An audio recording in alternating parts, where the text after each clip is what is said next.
All right, welcome back, everyone, to our fourth episode of Cherry Coke with Coach. Once again, thank you for your continued support. Remember, you can watch and listen on YouTube and Spotify at Cherry Coke with Coach, and follow us on Twitter and Instagram at CC with Coach. Follow, listen, share, tell the world. We want to continue to interview people. If you know some people that you think should be on here, let us know. We can try and get them on here. Always looking for good guests to have on here. So we got Coach Kippley back this week. A better looking Kippley this week. We had Baz take over last week. Sorry for that. He did a good job, though. I listened. He did a good job. Yeah, it was mainly Dawson and listen to me talk. So how's the spring break? Go up north? Good. Went up north to visit my brother, him and his family. So my sister got tickets to the Big Ten girls game, so she was at the championship game on Sunday, so I drove up there quick Sunday morning to watch the game with them, then hung out a couple days, got a little golfing in, a little shopping, met up with a college buddy, and came back Wednesday, and enjoyed Red Oak for a little bit, and went back home in Denison on Saturday, then back in town last night. Traveling. Yeah. I made it from my house to the weight room 5 days, so I got that going for me. All 2 blocks. I drove. I didn't walk. You kidding me? I saw that Iowa Hawkeyes, their first round game for girls, tickets were going for $1,000, and they already sold out. They sold out within an hour for their first round game. It's going to be that way. The rest of the tournament, as long as they keep winning. Yeah, absolutely. Everybody wants to see the show. To the public, like all the. It was a ticket holders. Ticket holders took them all. Yeah, they went quick. So, girls basketball's kind of little pickup. So, well, we got some pretty good current events. I think we'll let our guests get involved with them too this week instead of us taking over the beginning. So this week, I gave him a call last night, and he helped us out, and he's going to come talk. So we got the junior and senior high principal at Red Oak, previous high school football coach that is now out of retirement for us, giving us a little help on the fall here at Red Oak. So we got Mr. Nate Perrien. How are you doing? Great. How are you? How's your day, Kip?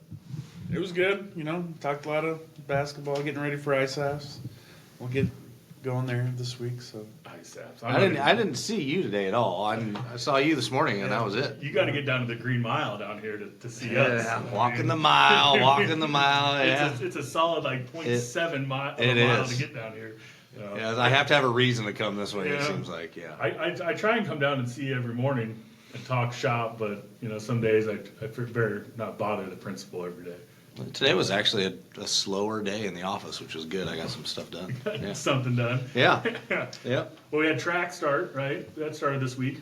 Yep. Junior high boys track started today. We were the kind of last track team to get going. So decent little turnout, a little cold, so we just fed the cats inside. And keep going. Tony Holler. Yeah. We went the varsity boys. We went outside and ran a little bit in the cold, and they're toughening it up to it now a little bit. It wasn't that bad, actually. This afternoon, way better. The morning was rough, but it warmed up. Once you get out in the sun, it wasn't bad. But a little junior high boys, I figured half of them would have t-shirt and shorts and be whining and yelling at them. That's what they wear every day, anyways, is t-shirt and shorts.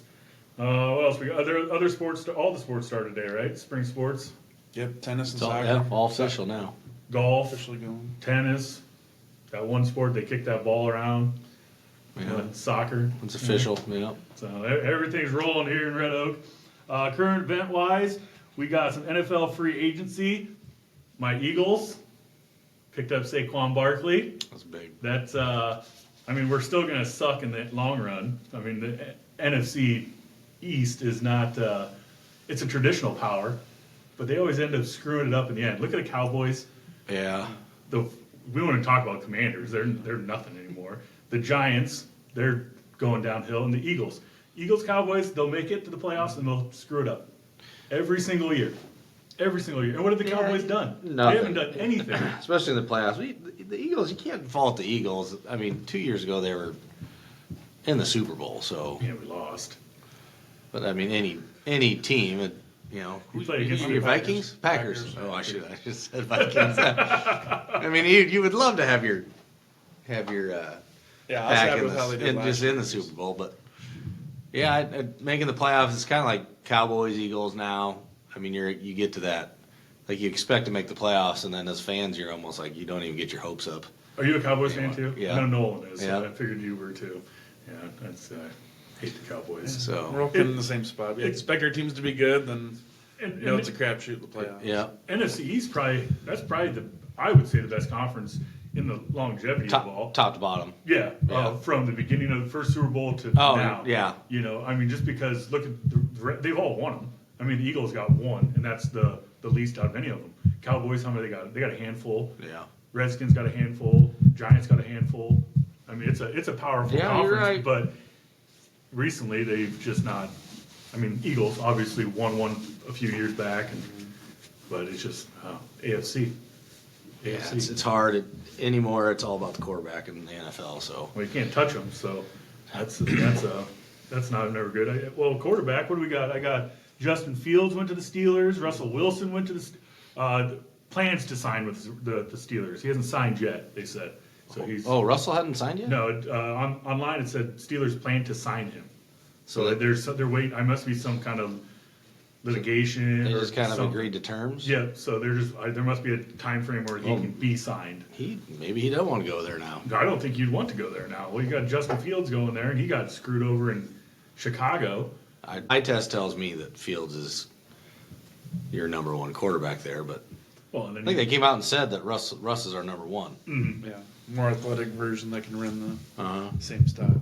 and it's kind of set up perfect for him because you think he's kind of a game manager. He's not going to take the top off. No. He's not going to run all over the place. He's a guy that needs a good defense Yeah, so that he can control the ball on offense. And the Steelers, I mean, that's what they do. that's what they do. I mean, He doesn't have to sign for a ton of money because he's getting paid plenty But yeah. by Denver not to be their quarterback. Well, doesn't his wife or girlfriend make a bunch of money too? Isn't his wife she's like a a singer or singer, something? yeah. Yeah, she's got a couple pennies in the bank account. Yeah.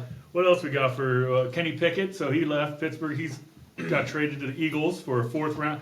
Let's see, Kenny Pickett in a fourth round for a third and 2 7th rounds in 2025. Tony Pollard went to the Titans. The Titans are going to be interesting with Levis at quarterback. I mean, he showed signs of just a good, tough young quarterback. He's got a cannon too. Yeah, but then he also showed signs of being a rookie quarterback. But they're going to be an interesting team because Pollard's no slouch by any means. No, and, the Cowboys misused him. Yeah, I mean, they should have gave him the ball they way more should have ran the ball a lot and more. got rid of Elliott way sooner. Yeah, but yeah, so that the Titans, the Titans would be one of those teams that would It'd be surprise interesting. me if they may end up making the playoffs. If he can be an every down back, I mean, because with Henry going, where'd Henry end up going? Baltimore. Baltimore, yeah. 2 years, $16 million, max of 29 guaranteed. So that Steelers defense gonna have to stop him. That's gonna be nasty too. Him and Lamar. Run some read option with that. Derrick Henry's a man child. He is. Holy You cow. wonder, and I'm not saying I'm predicting this, but you just wonder with running backs that when they get up in age. I mean, he's carried the ball a lot He compared feels like- to Tony Pollard. yeah, he feels like he's. He feels like he's one of those guys that were playing when we had Tecmo Super Bowl growing up. He's the Bo He's Jackson. been there that long, so Yeah. and he's been successful for that long too. Yeah. So he's The good thing is he came from Alabama where they don't destroy their running backs Correct. for 4 straight years. It's usually 1 or 2, then they have another guy, and then 1 or 2 and have another guy. So he might have a couple more years left on the tires, but what was it, 2 years? Yeah, 2 years, $16 million. Probably got some incentives to get to that 20. just trying to get a Super Bowl ring Yeah. again. Yeah. Just having a quarterback being a running threat, he's not going to see a loaded box as much. Yeah. Keen on him. And they got that tight end too. Should be healthy. What's his Mark Andrews? Yeah. He's good, but he was hurt. Him and KC are talking. Doing just fine. I wish they weren't. But, Yeah, and he went to a place that's going to be happy to get him too. he went to the Jets. Yeah. 1 year, $20 million.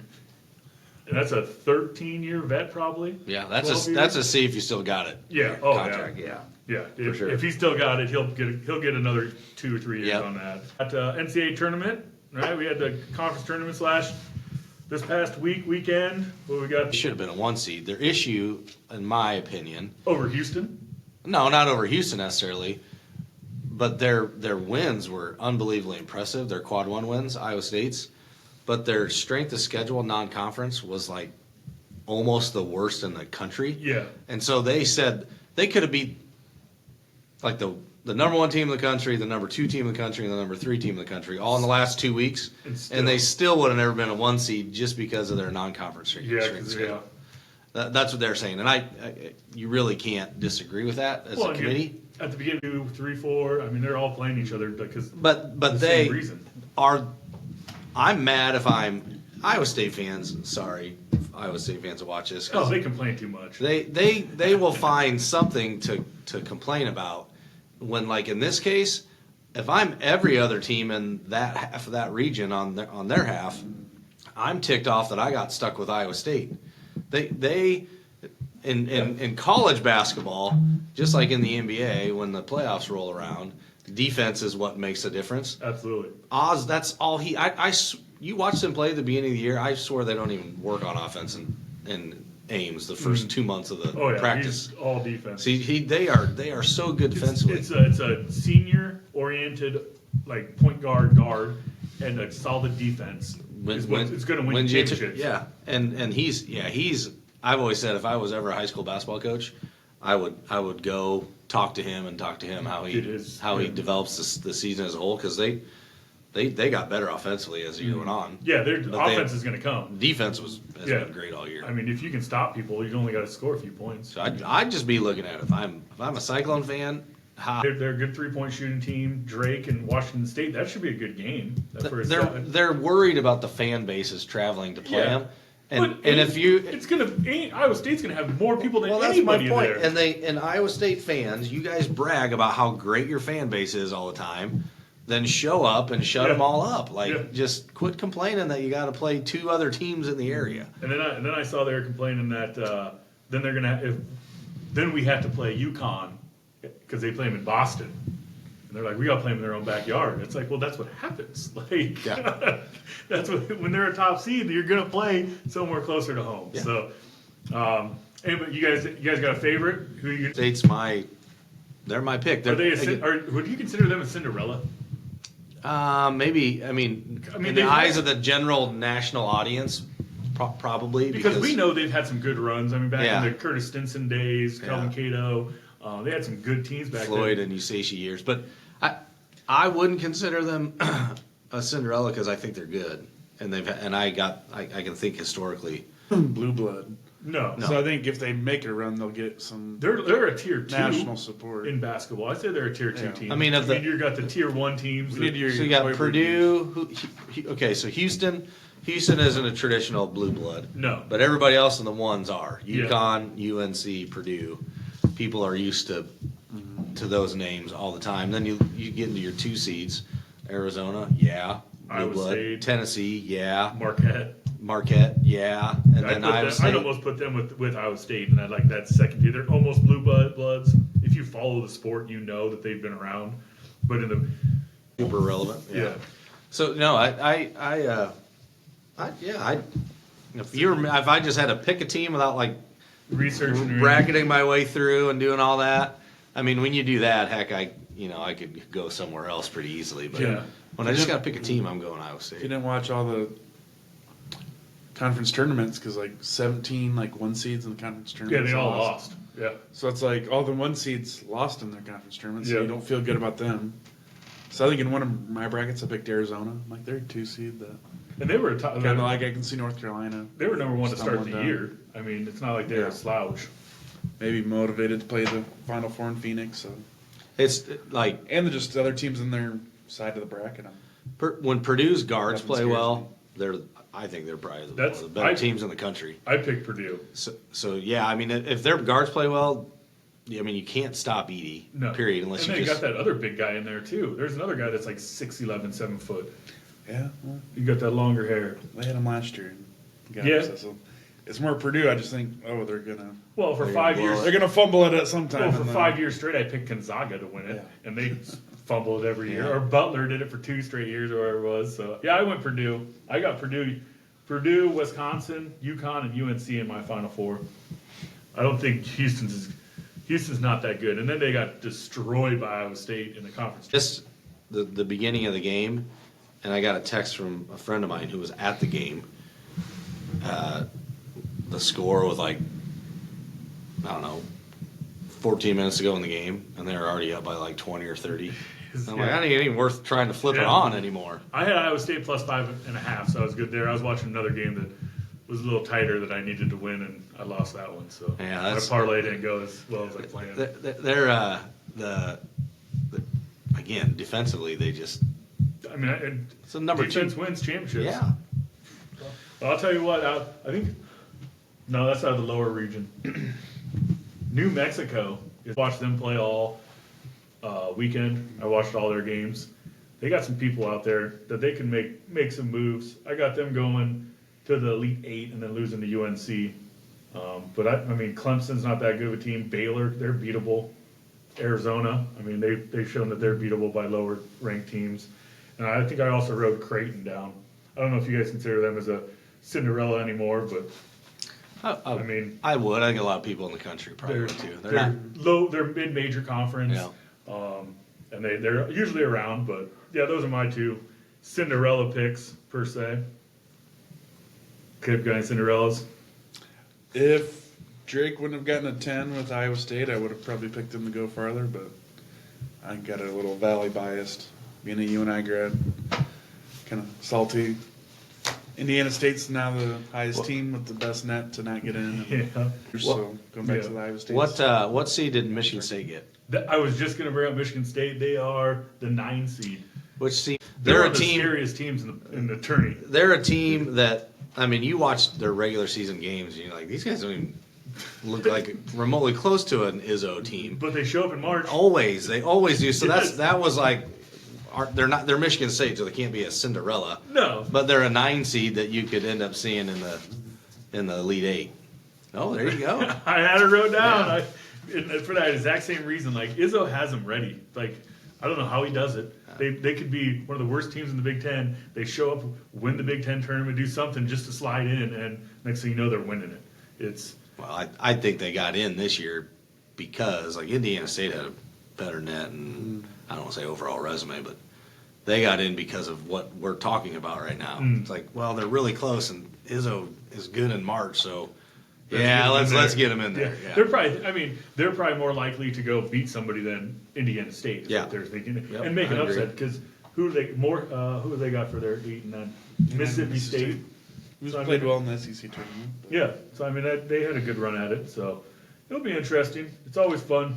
but one of the funnier matchups that made me giggle when it was announced, Nebraska getting paired with Texas A&M after Trev Alberts leaving.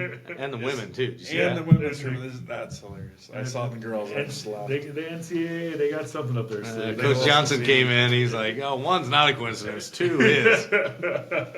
And Hawkeyes, they got a 3 seed. Which NIT. that surprised me. Yeah. That's probably just because they can score. Yeah, and Fran came out and said, "I would never turn," because there's a bunch of teams turning down their invite. Yeah, so you get another You get a chance to play more. you get at least 2 weeks with your team, at least. Yeah, and just being angry about not being in the NCAA tournament. One of them was like Oklahoma. Like, come on, Oklahoma. St. John's, I think, was one. Yeah. When we were wrapping up college, you were probably just getting in or just graduating high school, Coach. Iowa made the NIT. They were disappointed they didn't. Luke Recker was like a guard, and I'm trying to think of who else was on the team at the time. Reggie Evans. Reggie, probably, yeah. Yeah, they made that big run in the tourney. No, not that year. In the NIT, we all thought they tanked on purpose. Oh, really? At home, they lost at home. I can't remember who they played. Would that have been with what's his name? Because he went to Iowa State first, not Luke Recker, because he went Iowa. Oh, Iowa Haleska? State. Haleska? Haleska did the same thing, and then there Alex Thompson. He played for. Are you Iowa researching State. this? Yeah. He played for Iowa State for a year, and then he went to Iowa after that. He made a baseline jumper to beat Indiana or something like that. But I'm he thinking played at this. Gilbert. I'm thinking this would have been more like 2000 and like Wouldn't have been one, that team. You got Mike Henderson, Horner. Before this team? 2001 or 2002. Yeah, Alex Thompson, Ames. That's what I'm thinking. 2001, 2002 Iowa team. Jeff Horner. Those guys were young. Yeah, freshmen. Yeah, Glenn Worley. Oh man, this is bringing back memories Brody now. Oh, yeah. Reiner. Greg Briner. Go down one. Oh, Let's that's go to what- one more to 2001. Horner, yeah, he didn't he. There's Jared Reiner. Reiner. Duez Henderson. Record. Record, yeah. I think that was the year. See what Reggie happened that Evans. year? Go down the roster. Yeah, go down or the schedule. National invite loss. Lost. 61, Yeah, that's that was it. that year. Like I feel like they tanked some of the players tanked. Round Yeah. 16. Lost in the championship. Ooh, they got blown out in the championship game against Ohio State. But look at how they ended the year. Just look at that. That's the Hawkeye way. Well, lost to you and I. I mean, 1, 2, 3, 4, 5, 6, 7, 8, 9. Their last 10 games, they were 9-1. Well, they finished ninth in the nation before the Big Ten This is tourney. just non-conference. Well, this isn't their conference because you skipped from 20. They beat Lost Missouri. at Duke and Beat number 2 Missouri. Lost to you and I. Kit, were you up there that? No, you were just a no. pup. I was 11. Yeah, I was 11. Reggie Evans in an NBA game went off. Seattle? He had like 20 boards and like they couldn't stop him. He was like a 2020 game. And I was like, I know that guy. Like, I remember him in I Iowa. remember like 3rd or 4th grade, we had like traveling team jerseys, and somebody picked 24, so I couldn't be Luke Recker. So I was 32. So I was the white Reggie Evans. I was always number 32 because of Shaq. And, be number 32. Then he switched to 34 when he went to the Lakers. But I was past my balling days by then. So, but I think that's all we got for current events. I did see today, this was interesting. Riley Gaines and a bunch of other female athletes are going to be suing the NCAA over the letting male or transgenders participate in female athletics. So I'll be kind of interested to see where that goes. I think they have a Legit argument, and Yeah. it'll go. It's gonna be interesting because whatever the outcome, win or lose, it's gonna end up going all the way to the Supreme Court. yep. And then that's going to set a precedent for how things are operated in the future. So Yep. really, it's something to pay attention to. Yeah, be quite I honest mean, with you. it'll be interesting to see how it all shakes out because, I mean, it could go either way. She was just on the Joe Rogan podcast that I'm sure it'll spread kind of her point of view and Yeah. get more attention now that if you want to be a current event, you find your way on Joe Rogan. Joe Rogan Oh, changed the world right now. Get on Joe Rogan, and if it's controversial at all, he'll Yeah. definitely get you on there because Yeah. that's getting more clicks. Oh, yeah. That guy, I mean, not as much as Bad Friends, but I'll listen to, But another current event, more localized. Congratulations to Coach Weiser and his wife Josie. Had their baby on Oh, Friday. I didn't hear that. So future Red Oak Tiger lineman, probably, right? lineman. You know, the house that they had their baby in was the house we lived in when Nolan was born. So it might be coming around full circle, Yeah. right? Have another Red Oak lineman. It's going to be a good size. That's teaching me he doesn't need to be quarterback right away, yeah. right? He was so little, he had no other option. Yeah. I think Nolan, he did 275. Oh, yeah. I heard all bench about today, it. Oh, this yeah. morning. He had to I show me left the video. it. He tried to get 295, failed on that. He got to the wall and kind of just couldn't get over that little hump. We were talking to Coach Ruskell this morning. He's like, you don't jump 20 pounds. No. You got to ease up. Ease up. So That's what I said because he put 10s on both sides. I'm like, maybe 5s on both Hey, sides, but hey, I good appreciate job. the Yeah. effort. Either way, it's stronger than I was Get when I after was in it. high school. That's for sure. So. Ethan Fouts threw up 200 on hang clean. That's So impressive. he's getting as and I long think- as he is, And too. Bazareth did the same thing. He knocked it out today. Higstead, Setting PRs for himself. and that's what Yeah. I mean. Looking at him and Fouts in the weight room, I'm just sitting there like, we have to go 11 personnel.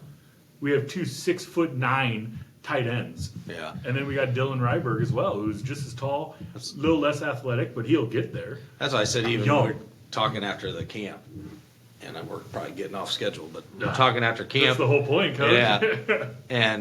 And we were looking at just some of the stuff you want to do in the run game and pass game.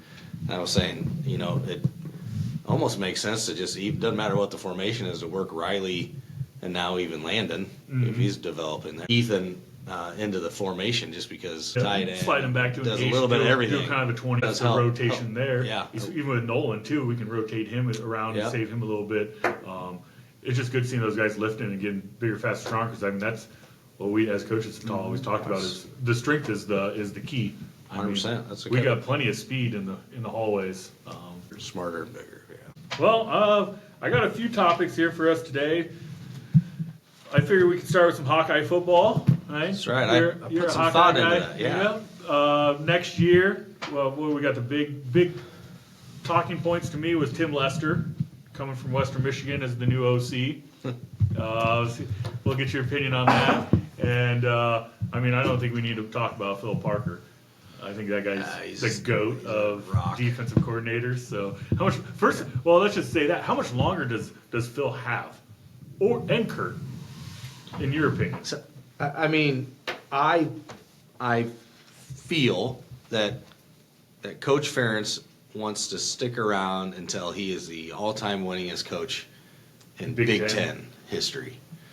I feel like he wants to get his name at the top of that board. Like not that he wants to, but that's just kind of like this good target as long as he's healthy and feels good. That's a good. Teams are competitive. Yeah, that's a good goal to set. Now, Phil's got to be like 70 something. On the other hand, I listened to a podcast of him on a drive back from somewhere, and Coach Parker, 61. Coach Parker rides his bike. Sorry, Phil. He's just probably what he finds. He's a base 4.3. Yeah, he finds joy and probably satisfaction on a day-to-day basis developing just the new guys that come in. And that's Hawkeye football. Yeah. They're not getting 5 stars. They're getting 2-3 stars and turning them into 5 stars. Annual $1.9 million. That's a nice little payday.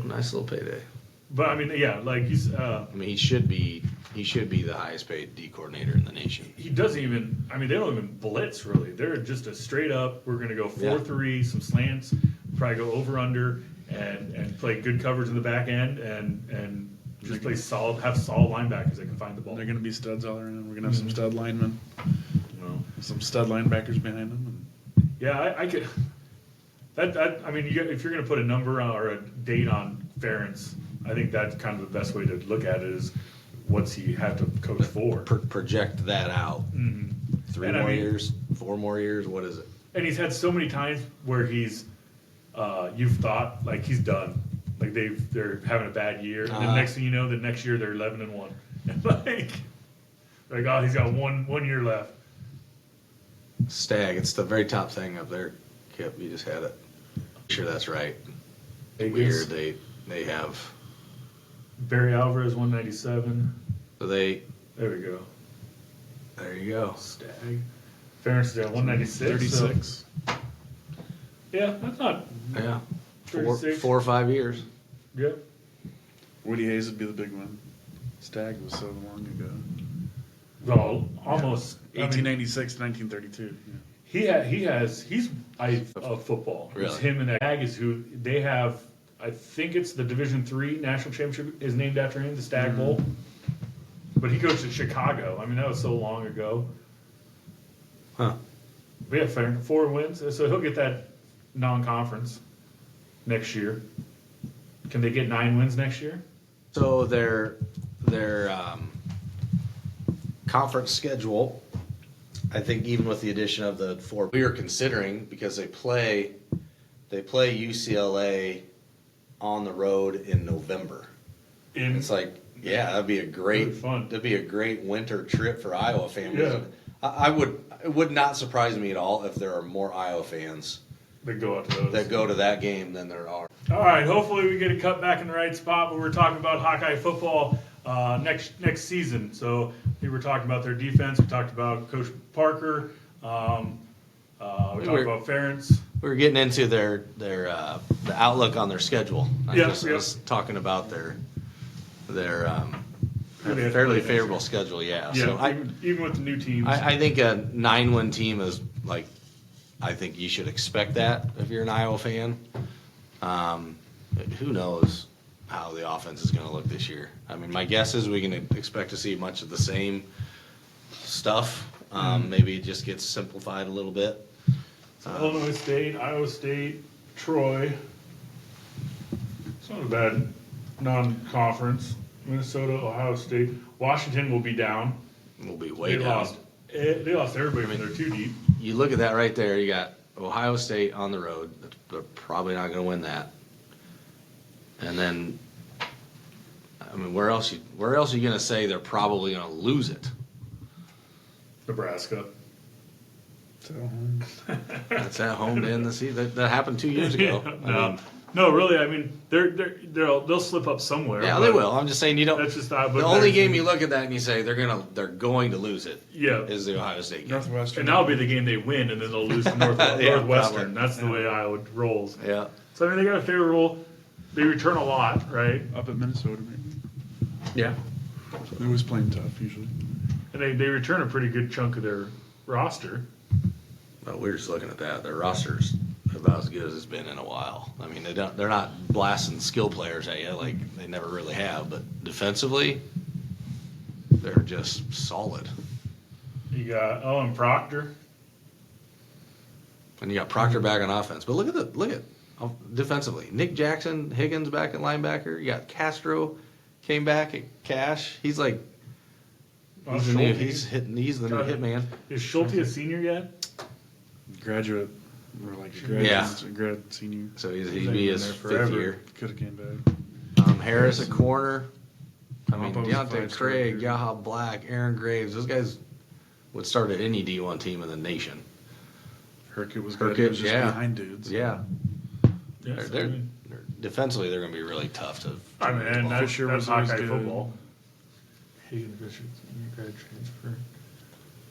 So Yeah, they're pretty. I mean, they're not young. And there's guys that we know just from playing football in the state of Iowa that are good, Yeah. are there that aren't even on here. So Just waiting. Yeah. And they got old Cooper's name over there in the corner. There he is. And I think those guys are ones that left but could have came back. Is he in green because he's going to be a Packer? Yeah. In green because he's going to make a lot of it. Well, we'll find out. You know. I'll take him in Packer green gold. That's what we talked about a few weeks ago. That they had him going was to the Packers. Yeah. So- Someday he stays there and some he gets picked a little earlier. Yeah, I mean, and he didn't go to the combine. No. He backed out of that. Kind of had to. He wasn't 100%. Yeah, there's no. Well, Caleb Williams did too, and Caleb Williams is the most outrageous one. He's asking for so much from everybody to just talk to him. He wants part of the team, and I mean, that's the way it is now. So It is. I'm sure that's what kids are going to do. But looking at Hawkeye with recruiting wise, you're going through that recruiting process right now with Nolan. Yeah. Not Iowa level yet. No. Hopefully, right? We can get some of that doing. That would be. I mean, that would be his dream come true. But Yeah, absolutely. But you also got to talk to him. Like, do you want to go somewhere and play, or do you want to go somewhere and maybe play? Maybe play. Yeah, be Right. part of something. Yeah. Is it kind of an interesting process? I asked because when I was getting recruited, it was like they would call your house. Yeah. There was no email, no text, none of that. So I mean, my mom, if she really wanted, she used to take the phone off the hook because at that one point it was both me and my brother getting phone calls, getting contacted. What's it like now as a parent or for Nolan even? So the phone thing is non-existent. I mean, most coaches reach out to the kids on Twitter, Messenger, or just text. So you got. I mean, I would say any kid that is wanting to play in any sport at the next level, you would put that on your profile on X or Twitter or whatever. And Still Twitter to me. you typically wouldn't advise putting your phone number out there like that, but it does make a difference. Yeah. And there's not a whole lot people can do with your phone number besides call you or text you. So. And nowadays it shows you who's calling anyway. Yeah. So It's definitely different there. I'd say for us the hard thing, especially because we paid money for the recruiting platform more for convenience than anything else. But the hard part is deciphering like which schools are just sending a bunch of information out to a bunch of people they can, and which schools actually like you and want you to play for them. So, because you can get super excited. We were talking about St. Thomas earlier. Yeah. I bet St. Thomas has sent camp invites, 6 of the same exact camp invite mailers in that the they're last sending. 2 weeks electronically. So there are schools like that. Then there are coaches. It's ironic. There are coaches that will send a message, either a text or a message on Twitter. And Nolan, and it's always to Nolan, and he's usually really good at responding. Mm-hmm. He'll respond, and then some coaches he won't hear back from them for like 2 weeks. And so it's like, okay, how serious are you about If you're not going to about either you your back. job or actually wanting him to come to your school? So Yeah. we haven't really I would really like him to get to a place where he can kind of settle in and say, okay, I want to go to one of these 2-3 places. And he's kind of right at the beginning of. I mean, he's been in the thick of it because you have NSCA and CSA. and CSA. Yeah. And I knew a guy, OJ Payne. He coached me at Ellsworth. He worked for him for a long time. He coaches at Cedar Rapids Prairie now. Okay. But do you think that's something that parents should look into? I know there's a fee involved, but is that something I think that was beneficial for Nolan in the long run, or is it something that is just kind of an added perk? Well, I think it just depends on either the physical skill sets the kid has. Like Nolan's physical skill sets are kind of what people look at and like, oh, he can bench a lot and he's fairly fast. With a lineman, you can't look at stats. Correct. I mean, tackles defensively, but you got to see film. You got to see. Yep. You got to pass the eye test. So there are a couple kids in our program here. I feel like a program like that would benefit a lot for them, but I don't necessarily think they can afford to pay for that up front. And they I will say they do give people options. Like if someone sign up for the platform when they're really young, like a freshman, I mean they'll give you 3-4 years to pay for it. So it's helpful. As a parent, I like it for the convenience factor. Like when we're talking about a school, you can just get on there, you can look up the school, you can see what the tuition is.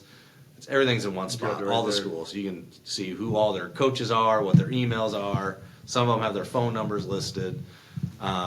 So it's really convenient to kind of keep everything in one spot, and then trying to figure out, okay, where's this text? Was it a text? Was it a tweet? Was it where's everything coming from? Which they still do that anyway. They still come from all over. So letter in the mail. So it kind of got his name out there a little more than just the average. I saw something on Twitter the other day. It said if you want to be recruited, you need to reach out to at least 5 coaches a day.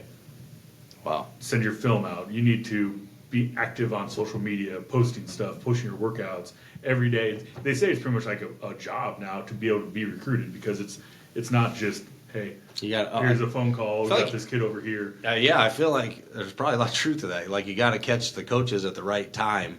Yeah, because they're getting so much. Yeah, and you never volume. Know what you might send a DM or a video to one coach in Florida, and that might get the ball rolling and get you recruited by 5 or 6. Yeah, but I think the kind of the random weird schools that he would never considered. If it wasn't for the platform, they wouldn't have even known about him. They wouldn't even have invited him to a junior day or I get a lot camp invites because I usually do an email to a coaching staff. So I'll do Iowa State. I'll add all their coaches because I don't want to send Iowa State, you and I all in the same email, and I don't want to CC because then it looks obvious that I'm trying to hide stuff. Yeah. So I always just do their coaching staff.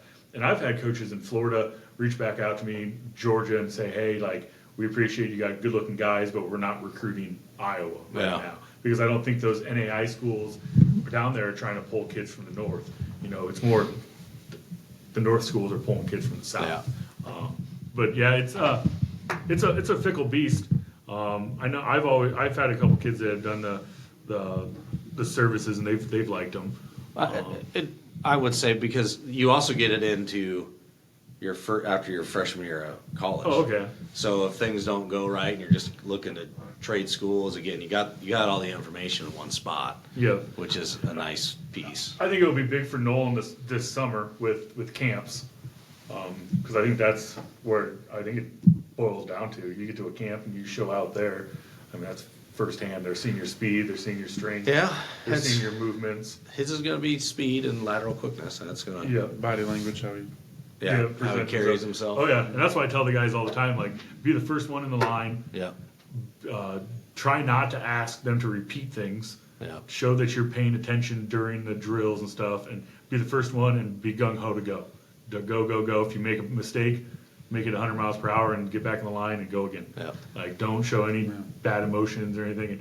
The camps I've seen the kids at, they've done a good job.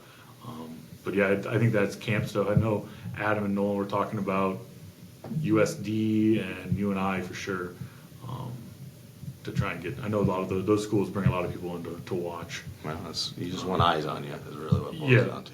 Yeah. And you got to show up. You got to be ready Yeah. to do something. And a lot of them don't do the bench or anything anymore. They just do drills, a lot of drills, one-on-ones for linemen. That would be good to see. But yeah, seeing some of the recruiting stuff going on nowadays, it seems like it'd be a mess.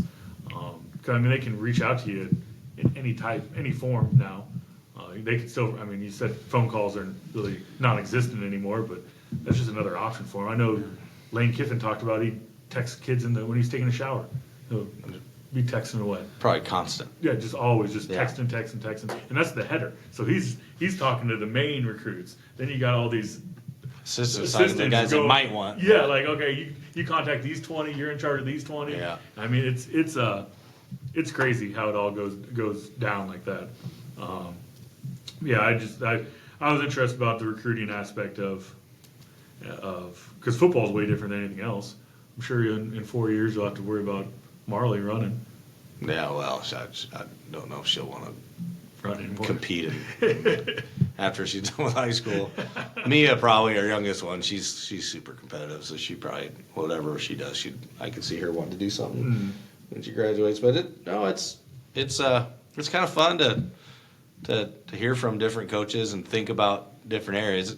Again, with NCSA, that's another thing too. Like, school in Long Island, New York reached out, and tons of schools in Minnesota and South Dakota, and some in Missouri, and some in Kansas, which Those you would think would be, they're actually reaching out. You go from Long Island, you got to be thinking. Well, we real? send a message back to kind of gauge. Okay, is this just a you A searched and you mailed them out to the top 100 guys that popped up on your search, or were you serious? I guess who hasn't responded yet? They're New Yorkers. Long Island University. A little different out there in New York. So no, it's pretty cool. It's not as cumbersome. That does help it make it not seem as cumbersome too. And I'm sure it's fun for the kids. They get a little notoriety, and it kind of the attention's on you, especially as a lineman. I mean, when I was getting recruited, it was kind of cool because you don't get any notoriety. They don't care about us fat boys. Don't. They just get in the way so the running back can have 200-yard days, and us linemen get no love, but maybe a pizza after the game. So it's fun to get that little love from colleges. So, let's see, football. We're still talking about football. Back to college. We kind of mentioned the Iowa. They added the new teams from the Pac-12. Where do you think this is going to end? So, are you talking expansion and that? Yeah, I really like what Chip Kelly had to say last year about how he's all for the joining the Big Ten and what that does. Realignments and stuff. He's all for that. He said, but there's no reason that our softball girls shouldn't be playing against Arizona and Arizona State and it's crazy for the basketball football, basketball programs. All these decisions are being made because of where the money's at, which is football. Yeah. And so I think we could end up seeing these super conferences in football, but I do think universities are going to start to kind of rethink how they do things. And you got like the Big East that some schools play football, some schools don't play football. And you got these mid-major like football programs. Is it even still financially responsible to have conference like UCLA going to Rutgers or USC going to even though football makes millions of dollars each university, you would think that's still not financially responsible to have these games. Well, some of the program, again, what's with money, I think what is so appealing about the Big Ten is they share their revenue evenly. Yes, absolutely. Amongst all the teams. And they got the Big Ten Network. Yeah. So the Big Ten Network, and now their television market is pretty much taken over the entire map of the country. Well, it's big for the Pac-12 teams because How many Pac-12 football games did you watch last You year? hardly watch any because they're so late. I'd watch them all because usually got money on them. But You don't sleep to begin with. Yeah. So You know? yeah, but it's huge for them. They can actually get on TV like at a normal time. Yeah, play and at noon. be bigger for them recruiting. But the Big Ten is the big lure because they evenly distribute that. So you got your programs football wise that you would think, okay, traditionally they haven't been the greatest. So like Maryland, Rutgers, Indiana. yeah.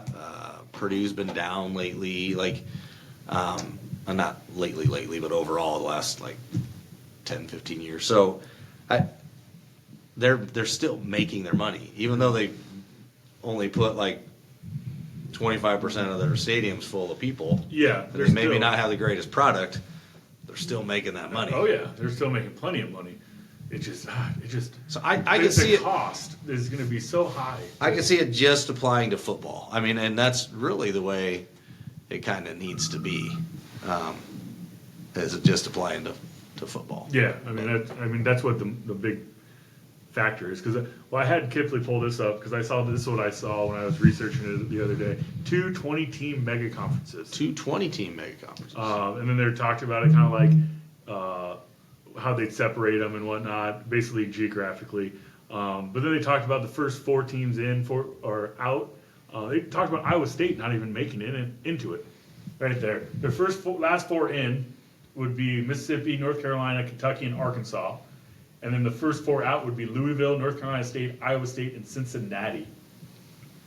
Huh. So this is just like, is this someone's dream? That's what they wrote the article, like this is what they think it'd be? It's from Sports Illustrated. Okay. Somebody from Sports Illustrated wrote this saying written they're already consolidating power, so why not take it a step further and just go 2 huge conferences, probably what they'd be broken into 4, Yeah. 5, 5, 5. But yeah, I mean, it is kind of where we're going. I mean, look at the Big 12, SEC, what are they, 16 now? Big 10, 16, 17 now. We're already getting to this factor. And some of these schools like Vanderbilt, do they even belong in the Southeast Conference anymore? You know? Yeah. I mean, should they be going to the Sun Belt? They're pretty much saying this would be football only. And I feel bad for Iowa State That's because where Duke, Vanderbilt, Wake Forest, Kansas, or They're just, yeah. Rutgers getting easiest evictions getting kicked out. But look at Kansas. They're actually playing good football. but recently. That's what I was saying. Like Iowa State, Kansas. Now it's going to be like soccer. You get relegated and brought back. And Might be something to that. I mean, We always make fun of soccer, but maybe Right. that's a good idea. They might have a couple good things. But it's interesting to see how people think about this stuff. Because then they talk about it in high school. So is that the list of the schools that we left out from each conference? Yeah. Of course, the SEC only has 2 left out. Yeah, I think expansion is in any sport. I mean, the more people that can make the playoffs, the more exciting it is for each individual fan base. The big talking heads, even in basketball, we're talking about don't expand the tournament. I really don't care if they expand basketball or not. Mm-hmm. There's plenty of teams that make it. It was But- 68. Yeah, but they like why would anybody be against expanding 4 teams making the football playoffs to 8? Yeah. And would you stop at 8? I mean, I had that question here with the college football. I mean, you go 8, 12, 16. I mean the only What's the smaller divisions do? 16? I think they 24. do 24. so the caveat is their regular seasons are shorter. So like how greedy does the NCAA want to be or whatever? it And they can turns still into. play their bowl games. Yeah. You just have these teams are in the tournament, and then you got your bowl games for the rest of them. Yeah. And maybe get rid of 20 of the 50 million bowl games they have. We don't need the Dukes, Mayo, freaking Yeah. Where they dump Sisters Mayo of on, the yeah. Blind. They have so many weird. Pop-Tart Bowl or whatever. Yeah, gosh, the Bethany Manor C Team Bowl. I don't know. What are they gonna come up with next?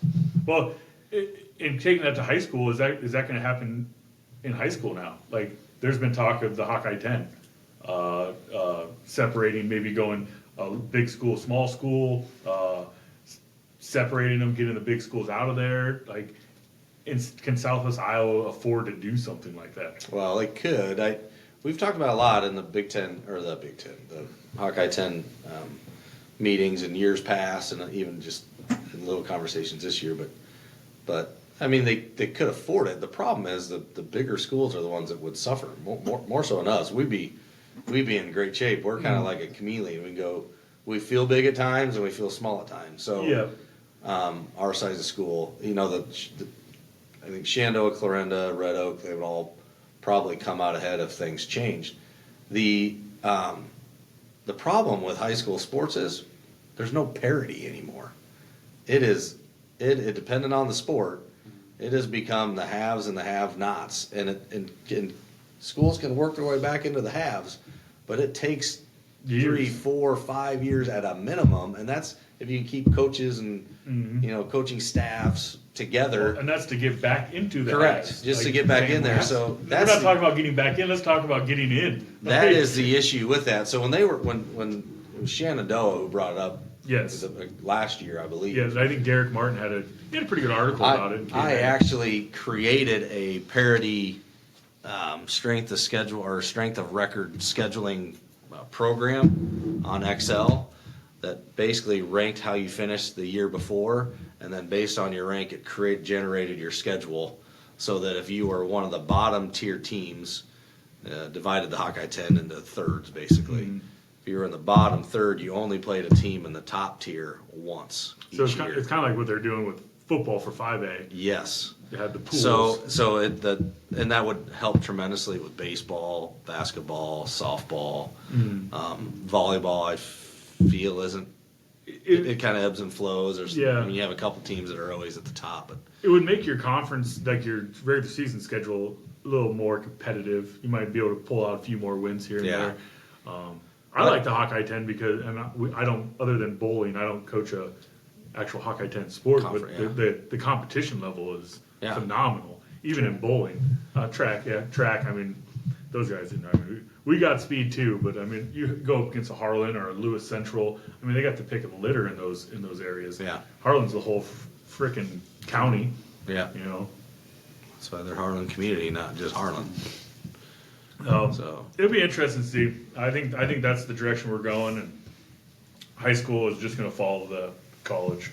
So I think we're at about an hour, a little bit over after that technical difficulty. So let's go ahead and we'll finish up with our top 5 lists. This week we're going, because we got a Hawkeye fan here, we're going to say our top 5 players in our lifetime that played for Iowa football. and you said you had to watch them play because there were. You had to watch them because I can't. So I'm not going to take Chuck Long. I was the same way. Because that's 85. I was 2. I remember him, but I don't really. Yeah. I can't remember actually watching him So, play and thinking, "Wow, he's good." -4. Even like Nick Bell, Merton Hanks. Like I had those guys because they're early 90s, but I was like, Merton Hanks is even better in the NFL with his little duck dance. So, are we discussing these from our 5th best Yeah, down we'll to go our first? Yeah, we'll go Okay. 5th to first. We're gonna go. We'll Usually just go- have some honorable mentions you can Yeah. throw in there before your 5th if you have them. So I'll throw my honorable mention before my 5th. So my honorable mention was Nate Kading. Okay. Because, I'll just add, he was one of my honorable mentions. I mean, he's a kicker, so sorry you're a kicker. But he only missed 3 extra points in his career, and so was it 15 field goals, 63 or 78, and then extra points is 165 for 168. So Nate Kading was my honorable mention, and then my number 5, Bob Sanders. I have him at number 5 because I feel his NFL career was better than his college career. He had a solid college career, but him and like Dallas Clark, they didn't blow up big name until they were in the NFL. So that's why I went with him in my 5th one. Okay, who you got, Kip? Who's your number 5 in honorable mentions? Honorable mentions, I had numerous ones. Recently, Cooper DeJean, threw him in there. Then I had Desmond King and Chad Greenway.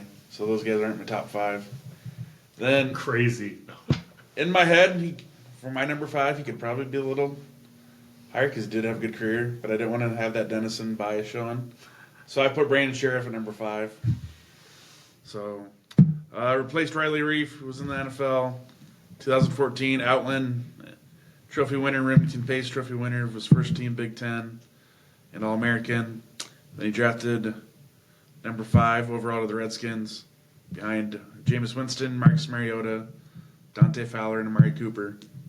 So Cooper's had a pretty good career, but he's arguably had been more consistent than the guys ahead of him. And I saw some online. Every game he's played and he started. He's 123 for 123 when he's played and been healthy In the NFL. in the NFL. So, So he's ironically, my number 5. I'll save that. Brandon Sheriff is my number 5 as well. Denison bias aside, because people will listen and might not know I'm from Denison as well. But 2 Denny boys here. yeah, but he is, in my opinion, the best offensive lineman in my lifetime to not only play at Iowa, but then even to transition into the NFL, because Iowa's had some great offensive linemen. Oh yeah. And just even the captain status, everything from top to bottom, his leadership ability, his character, he's everything you'd want in an offensive lineman. The other thing that I'd add to all of his awards and accolades, he at draft day, Gruden, Kuiper, Berman, all said he has the best offensive line highlight reel that they've seen of any offensive lineman ever. Until they see the guy from UNI a couple years ago. That dude was nasty. What was his name? Dude, he was nasty out there. Trevor Penning. Yeah. Yes. Yeah, he looked a lot like Sheriff. Yeah, I yeah. mean, Just bury people. yeah. The best lineman that ever got drafted was Joe Thomas. He got drafted, and they were waiting on the dock. He was out fishing with his dad. And they're like, hey, you got drafted. He's like, oh, yeah, what number? They're like, what do you get, number 2? He's like, oh, cool, look at the fish I caught. And he had this huge fish. So that's the best. So I'm not gonna give names because I've kind of sneak peeked at some of your lists here because I don't want to give all my honorable mentions out, and reasons why. But another Tory Taylor next to Reggie Roby, who I don't remember seeing play. No, I don't think anybody even compares to Tory Taylor. That's how he impacted the game. And Yeah, well, Yeah. Tory Taylor and Nate Kading alike. made Yeah. punting cool. Those guys were the difference between winning 8 games and 11 games, right? So just their special teams play. And then I don't have a tight end. I don't didn't have a either. tight end, which is I do. kind of freaky to say. The number of awesome tight ends that have come out just the last dozen years. Yeah, absolutely. But I was having a hard time. I'm thinking about, okay, who do I think are the best 5? So I'm thinking about, there's offensive statistics. The guys I watch and felt like, okay, we're safe because they're playing. Like, they're going to make something happen. So, yeah, it was weird that, Hawkinson, Kittle, Dallas Clark. I remember all these guys, and they were super solid, but I didn't have one tight end on my list. I didn't have one. I thought about it. It'd be fun to do just a tight end list. Yeah. Tony Moyaki, yeah. name them all. No CJ font. Fedora Fedora's Yeah. fan, Yeah, I mean, they'd go for days. Scott Chandler. That's a good point. There was a I mean, distinction of best 5, and then it's not just her 5 favorite. Yeah. I mean, you could do the same Yeah. thing with O-line, too. For Yeah. Iowa. Yeah. Who's the top 5? Brian Balaga. Yeah. I mean, there's 3 of them in the last Tristan 30 Wirfs. years. Yeah. Nelson. You could do it Marshall last, Yanda. you could probably name 5 at the last 10 years. So number 4, I had Brad Banks, quarterback, finished second in the Heisman. I can't remember who he lost to that year. It would have been Carson Palmer. 2002. Yep. Brad Banks was solid player. Another reason I picked him is because I used to go to Iowa State games all the time. Lived in Ames, right by Ames. We were standing outside waiting for autographs, and I actually met his mom. And his mom, as soon as Banks came out of the locker room, was directed him right over to her to sign my football for me. And I had a 10-minute conversation with him. So it was kind of cool. He was a down-to-earth guy and pretty darn good football player too. So I had Brad Banks as number 4. My number 4 was mentioned other places. I had Dallas Clark, so that's 02. So I'm a 6th grader. Kind of starting to get and watch football. 02 is the Mackey Award winner, first team All Big Ten, and he was actually. I saw he came on as a linebacker. Yeah. But he didn't play much his first 2 years. So his junior year or sophomore year would have been. He might get redshirted. But he only played like 2 years, and he had such a good breakout year. He left with a year of eligibility, and then he went on to be all rookie. He actually got picked in the first round. Then he was with the Colts, the Bucks, and the Ravens. I forget about the Ravens and Bucks years because he's just so synonymous with the Colts. But I had Dallas Clark as forward because I think in my childhood I think Dallas Clark. So I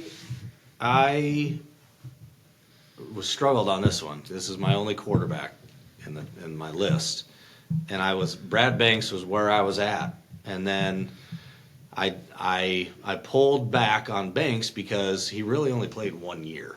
Now, when he played, he's like half. He was like everything I wanted and as an Iowa fan, the quarterback to be, and for whatever reason we've never gone back to that. But Banks, I pulled back on that, and so I started thinking, okay, who, I can only go one other route, and so I went with Drew Tate.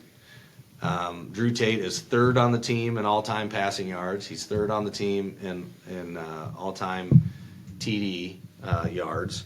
He has probably the most memorable play in Hawkeye program history in the Hail Mary to end the Capital One Bowl against LSU. Or LSU.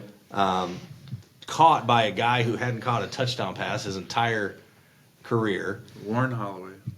They were playing 1 year of the 3 years that he accumulated stats, really. He literally had no running back on the team. They were running Sam Brownlee at running back, who was like fourth string, I think, walk-on. Everybody got hurt that year. Was that Aaron Greving at that time too? Greving was there, yes. Jewell. They had a good room, and then everybody got hurt that year. Yeah. And then I was just thinking that LSU team in general they played. Nick Saban was a coach. They had Marcus Randall, Jamarcus Russell. Those were their quarterbacks. They had Joseph Adai at running back. Dwayne Bowe was a receiver. The team they beat was like stacked with all-pro NFL guys even. That was Holloway's only touchdown as a Hawkeye. Yeah. And many Iowa fans say this was the greatest play in school football Yeah, history. I didn't look that up. I don't know. I was at the game. I think the greatest one was that field goal when they beat, was it Ohio State? No, Michigan. Probably about 4 years ago. They hit a field goal. Was it Michigan Was it Michigan? Penn State or Michigan? Penn State. It was a night game. I was there. I can't remember. It could have been Michigan. They're both. No, it was Michigan because I remember watching Harbaugh on the sideline, Okay. and I was laughing at him in his khakis. Yeah. So anyway, Drew Tate just had. It was just one of those when he had the ball, you always thought something. He's one of those guys you forget about too. You do because I mean he wasn't that big name guy, but he's a solid player. Oh, he was a coach at UNI just 2022. Yeah, tight ends coach. Yep. With UT Martin. Huh. Now he's back with the Toronto. And he's not an Iowa kid. He's a Texas kid. Texas kid. Yeah, his dad I think was a coach down there. Yeah. Huh. Drew Tate. Oh, bringing it out. All right, so number 3, I've got Desmond King. 2013 to 2016, probably I'd say the best DB in Iowa history in my time. Merton Hanks is pretty solid too. If what's his name that's coming out this year, Cooper, if he would have stayed a couple more years, I think he would have had a shot at it. But with Desmond King, he had that 1 year, he had 8 picks in 2015, 14 in his career. That 2015 season he was amazing that year. But Desmond King, he's one of the best DBs I've seen in college football. He's kind of under the radar, had a pretty solid NFL career too. Yeah, unanimous All-American in 2015, second team in 16. I mean, solid player. Jim Thorpe, come on. So my number 3, we've kind of talked about. I had Bob Sanders because I just think about him a little Iowa, but probably just more. Oh, that guy's killing it in the NFL. He used to and he went to murder Iowa. people. And he was known as a hard hitter. He was 3-time All Big Ten. Was a second team All American as a senior year. And his last game at Kinnick, he forced 3 fumbles. Yep. and one of them was right at the goal line. And then he was second round pick, 44th overall, 2004. He was the 07 Defensive Player of the Year in the NFL. So, Okay. my number 3 is Bob Sanders. I like Bob. My number 3, Adrian Claiborne. Oh, I forgot all about Adrian. So He Claiborne was dominant, I thought. he was handicapped. He was disabled. I don't know if you guys knew that. He had Erb's palsy. Okay, yeah. So when he was born, his neck and his shoulder were wedged, and so he had nerve damage in his right arm, and that was only like 75% strength. And if you watch replays of him now, you will notice that his left arm does the vast majority. He always the right arm's kind of just hanging there a lot of times. Yeah. He only moves it when he needs to, so he doesn't expend a ton of injury there. But anyway, he was drafted 20th overall in the first round in 2011. He was first team All-American as well. Not that necessarily All-American honors have to be there. He was his senior year. He was such an intimidating and feared defensive player that a lot of, and for Norm Parker's defense at the time, a lot of teams would literally audible if they were running the ball out of the play to the opposite side of the field. Oh, yeah. His statistics were a fraction his senior year of what they were his junior season. They were worse his senior year compared to his sophomore season. But I feel like he's kind of that anchor and one of those people that helped put Iowa's defense on the map. He had that blocked punt return for a touchdown he had against Penn State in a night game when they upset Penn State, and everybody in the country was thanking Iowa for beating Penn State because no one wanted to see Penn State get destroyed by Alabama or whoever in the national championship that year. So anyway, Didn't he have one of the blocked field goals against UNI? The back-to-back blocked Yeah, field yeah, goals? yeah. I feel like he had one of those. That That whole would have been time there about the frame, right years. from about 2000 to 2010. That 10-year span, Iowa had. dudes. Yeah. The lists were rattling off. They're all in that time frame. So yeah, he was one of those guys that defensively I thought was just a guy that He was a force. I mean, the guy that I thought about as we were doing this was Jared DeVries. I mean that guy. I mean, comparable to him. I mean, that guy was a freak. And I watched him. I just didn't remember. I wasn't at that age where I admired the skill. I admired the wins. And I knew of him because AP, because my family's from AP, so I saw him in high school, and they were amazing. All right, 2 more. So my number 2 is the greatest offensive lineman from the University of Iowa, Robert Gallery. And even makes it better is when he went to the Raiders as the number 2 draft pick and had that long hair and the tattoos. You just fit him perfect to be a Raider. But in college, he has 5 receptions or something like that as a tight end for the University of Iowa. He came in. He was converted. He came in as a tight end, and they converted him to an O-lineman. Number 2 draft pick. I mean, the guy was dominant in college. That's like the first. I would say the first O lineman where I was like, "Holy cow!" Like, I like O linemen. You know what I mean? Like, there are like Orlando Paces of our day, but Robert Gallery. When you saw him, you're just like, "This guy is a freak." And he's 6'7", 325. They said he came in at like 6'5", 220, and was playing tight end, and then they just turned him into a lineman. But Robert Gallery, number 1 lineman in Iowa Hawkeye history. So, none of us talked about our list. We had said like, oh, there's probably going to be a lot of carryover. So we had already matched up. I had Robert Gallery number 2 for me as well. And you kind of said just how big he is. I remember friends were Iowa State fans, and I wasn't really an Iowa State fan, but like, oh, you're going to go play Iowa. I'll go watch. And the kids used to line up along like the sidewalks. As they come down the Jacobson building. So I was on the Hawkeye side. Robert Gallery walked by, and I'm like, that's the largest human I've ever seen. Because he's already 6'7", 320. Then you put shoulder pads and a helmet on him. Oh, just a monster. So he's just I remember him being huge. But yeah, he was just got elected to the College Football Hall of Fame. Yep.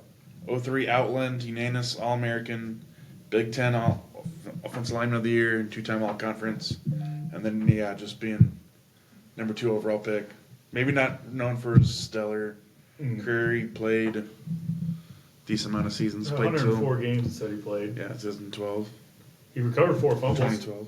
That's probably not a good stat for an O-lineman. No, But probably not. I'll tell you what, you're talking about that defense line at Iowa State. So when I went, I started going to games in like 1985, 86.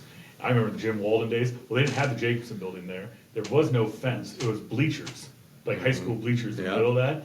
And they had a hot dog vendor behind it with a $1 hot dog. But anyways, you could like walk with the team. So like Nebraska would be walking out of the tunnel from the building behind, which is now the ticket building.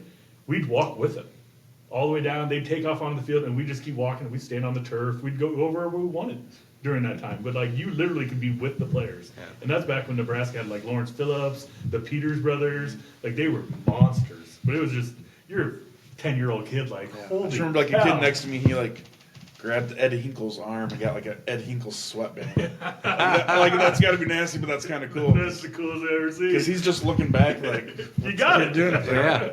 Well, yeah, Gallagher. That's a good one too. So Gallery, he didn't even make my. I should have mentioned him an honorable mention. I think I was tainted by his NFL career. I mean, I think that was what kind of threw me off on him. So, but he's excellent top pick. My last 2 picks are 100% feel good picks for me because now they're great players, but it's because of kind of how I identify like football and my brand. So my number 2, I actually have Cooper DeJean as my number 2. And the reason Cooper DeJean is my number 2, for starters, he is one of the most unlikely top tier defensive backs in the nation. There's this farm kid coming from rural Iowa, right? That's just not stereotypical how it works out. But this last year alone is probably because the season's fresh in my mind. Cooper DeJean single-handedly, we talked about that punt return. Teams being kept in games by individual players. As an Iowa fan, I didn't even want to watch the offense this year. I wanted to watch defense and punt returns. That's all I want to watch, and it was because of Cooper DeJean because he's unbelievably talented. When you said Desmond King and you were going over all the stats, I forgot about how good Desmond King was. If I were to redo this list, I probably would bump Claiborne or Tate out because I like to have a lineman in there, but I probably would put Desmond King back in there even above Cooper. Nasty. Desmond King was unreal. And when Nolan was a little kid, we went to a kid camp over there, and he was one of the best guys with the kids, playing with the kids and messing with them. Yeah. So he was great. But mine was Cooper DeJean. I don't even have to say that. He's recent enough. You guys all know about him. And with Cooper, this is probably a very unpopular opinion of mine, but I feel like it's too soon. Almost like the Iowa wave. How they talk about that's one of the top traditions in college football. To me, that's not a tradition yet. Because it hadn't been there long enough. Exactly. Yeah. So it's like the number one tradition in college football, like on all these lists and everything. I'm like, but that's not a tradition yet. To me, a tradition is Michigan running out and slapping "Go Big Blue" or things like that. Notre Dame sign. Yeah, like that's our tradition. Like, give it another 10, 15 years, then put it on the list. Jump around. Yeah, jump around. Like that's it's not there yet, but it's a hell of a tradition. But that's what I feel like with Cooper is like he's not separated enough yet. Yeah. But give it a little more time. All right, number one. ones are number ones. Number one. I'm going to go back to 1994 to 1997. Ooh, you're going back a ways. Finished seventh in the Heisman voting. Barbed wire tattoo? Barbed wire I tattoo. knew it. Returned to kickoff in the Super Bowl for the Atlanta Falcons. Yeah. Tim Dwight.